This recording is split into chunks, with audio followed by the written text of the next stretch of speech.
Hello, my loves. I think it's time I share my life with you. I think the best place to start is from what I know is the beginning. I grew up in a household with a narcissistic, meth addicted mother. I have 3 sisters. We all took care of each other. From a young age, I was required to be responsible, and I was required to learn how to observe situations and create a safe place for me inside of an unsafe place. This childhood I had, I'm so grateful for, because I am powerful and courageous and bold and brave, extremely street smart, very conscious, very tuned into my surroundings. I observe everything. I see it all. And the way that I created my childhood to experience the things that I did, abuse in every way occurred in my childhood.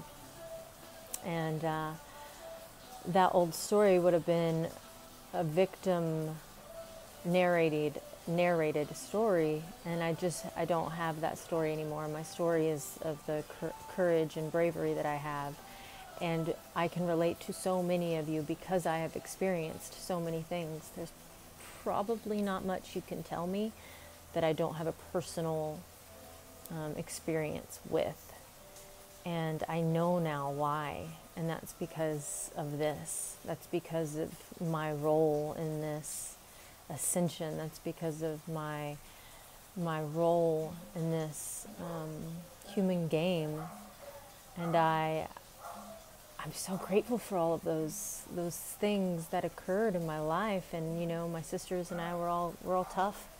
We survived. So from a young age, a very young age, I knew I was unique.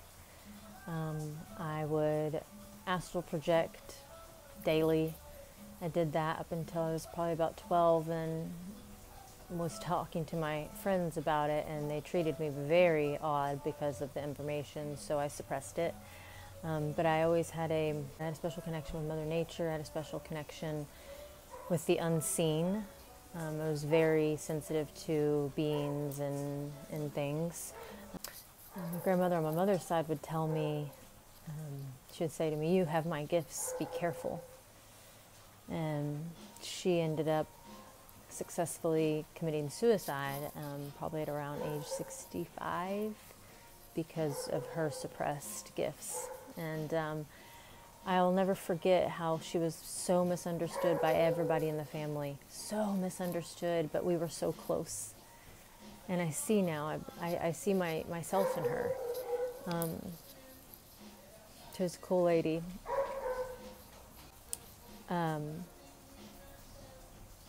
So whenever I graduated high school, I took off on the road, and I followed around jam bands, and I lived this very gypsy lifestyle where I just traveled around. I went to, 300 concerts probably in the span of like 4 to 5 years.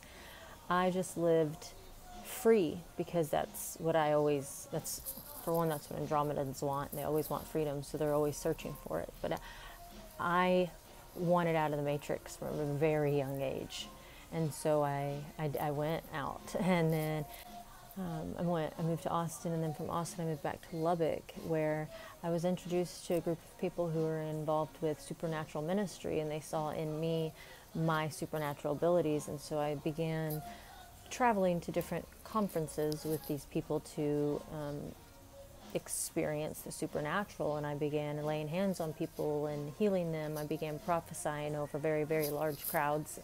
I did a lot of prophesying. I actually got a scholarship to a prayer and prophetic school in Canada, actually, and I spent a couple weeks there and prophesying with this amazing school. And I was with actually my coach, my teacher. She was a world-renowned prophet. And I began to see that it wasn't fitting to my truths. I wasn't aligned to it because of the religion behind it. And then I started seeing these people included in this supernatural ministry who were actually very low frequency. And so the religion part of it, once again, because this happened all through my childhood too, I despised the religion part of the teachings, and I was forced to go to like Catholic Spanish-speaking church with my stepdad whenever I was being punished, and then I was forced to go to different church camps, and I just never, it was never aligned with it, but I tried, you know. Anyway, so then I opened up my salon in like 2012, and I had that until 2018, I think it was. Got that. I sold that, and I bought an Airstream and redid this 1969 Airstream Sovereign 31 foot. And whenever I began remodeling it myself, I probably worked on it about 4 or 5 months, and then moved into it full time. And I would travel around the country for about 6 months. I did that until one day, whenever I was on my way back to Lubbock to take on clients, I was hit head on by a very young kid in a very small car, and the whole thing was extremely intense because it was this little bitty bitty car, and I had a big ass truck and a huge 31 foot trailer, and luckily nobody was killed, which is what I really thought would have happened with that collision. But my story from that is I got a complete reset. I was gifted a reset in life, and I knew I needed to take that reset. And in that moment, because of the pain that I was in from the injuries that I had endured, I lost probably about 70% of my clientele, and I had really decent clientele. And my home was totaled. I wasn't able to be in that anymore. I didn't have a vehicle. So literally the universe came in and took everything I had. My old identity was wiped clean. The universe came in and delivered me from all of these materialistic 3D attachments that I had, and delivered me from this. And so whenever I was presented with the opportunity to move to Costa Rica, I was like, abso-freaking-lutely. And from that moment on until probably 7 months, that's all I cared about, because I knew I needed to be out of there. And so when we got here, 9/11/19, I began really just diving more into myself, my healing, and I did ayahuasca, and that was life-changing. And then I began working I mainly was working on the property around here, doing that because I'm gifted with the ability to intuitively design any space, and I'm super grateful for that because I love receiving those messages and then seeing the beauty that can be created. Anyway, but I've also still have my gifts, and I started working one-on-one doing galactic activations, which is me speaking in my star language, and which I began speaking in tongues, they would call it, in supernatural ministry very quickly. That came to me very naturally. So my star, me realizing now without the religion part of it, it is my star language. It's the original language for me. And so whenever I am able to use that, I'm speaking frequencies, and I'm saying things that your subconscious mind picks up on, which activates your DNA. That's what it's, a galactic activation. So I worked with one-on-one with clients for just a little while. I maybe did like 30 and then stopped doing that until recently. Because of the lockdown, I have decided that I'm going to open myself up again to take on one-on-one clients virtually, but it's not going to be anything like that.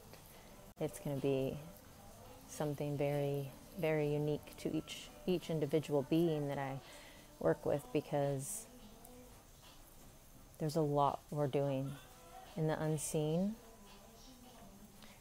As gridlockers, I'm a gridlocker. That's the reason why I was moved here.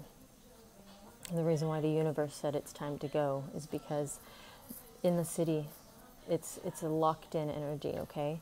And for me to be able to perform the mission that I'm here for, that I'm here in the human game for, I had to be in a new frequency, a higher frequency. I had to be in nature. And so this, where I am in this part of the world, is a super high frequency energy vortex. And in this vortex, it actually is, it's so stimulating for me, and I'm so in tune to it, and I can feel all of it, that it allows me to be even stronger in my gifts. That's the main reason I was moved here. And this, I've been here before, without a doubt. This is just too natural for me, okay? But for me being here and me being able to tap into this higher frequency is allowing me to gridlock into this system and create a frequency that hundreds of thousands of people equal, but my frequency staying high alone helps the collective completely by gridlocking this here, okay? And so what I am is an activation portal. What that means is you can come to me and through the knowledge that I get from Source, through the knowledge that I have from my higher self, allows me to tap into your frequency, help you see the areas that the matrix has programmed us into not being able to see, the conditioning and all that. So what we're going to do is we're going to break down this conditioning. We're going to break apart all of these lies that we've been told. And then when we raise our frequency, that's ascending. We're leveling up. We're going to each level of the human game, and which will allow you to be able to tap into the higher frequency holographic reality, because the collective you have the 3D collective, and then you have the higher frequency collective, the 5D collective and above.